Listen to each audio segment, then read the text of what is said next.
Las Vegas, LeQuint Allen showed true grit and determination, telling Syracuse coach Fran Brown that despite the pain in his lower left leg being an 8 out of 10, he wasn't coming out of the game. And thank goodness he didn't. Allen powered into the end zone from a yard out in overtime, securing a dramatic 44-41 victory for Syracuse over number 25 UNLV on Friday night. This win came just 4 days after the Rebels made their historic debut in the AP Top 25. "Just putting it all on the line for my team," Allen said. "At the end of the day, if I can run and I can jog, I still want to go out there for my team.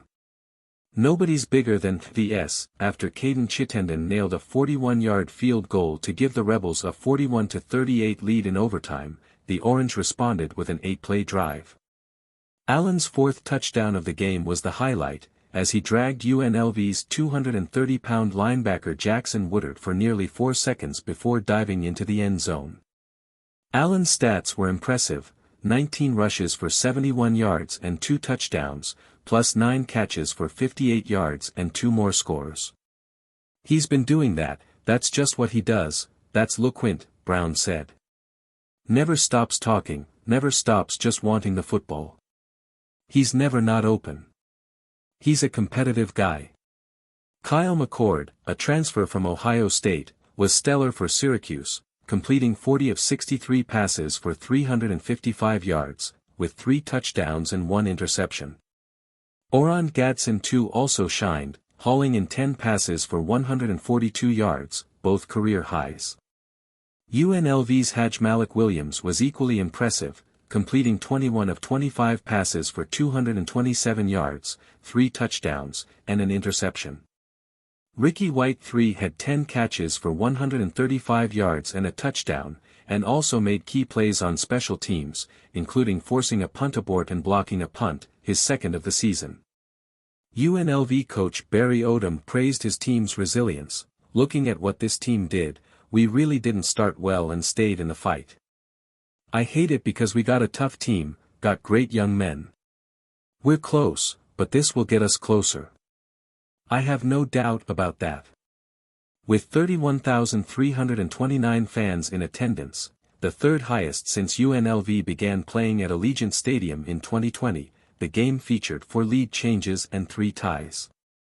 Syracuse struck first, with McCord completing all 7 attempts during a 9-play drive, capped by a shovel pass to Allen, who darted in from 8 yards out to put the Orange ahead 7-0. The Orange extended their lead to 14-0 with Allen's second touchdown. UNLV, known for their strong first quarters, found their rhythm in the second quarter, outscoring Syracuse 21-3 to take a 21-17 lead into halftime.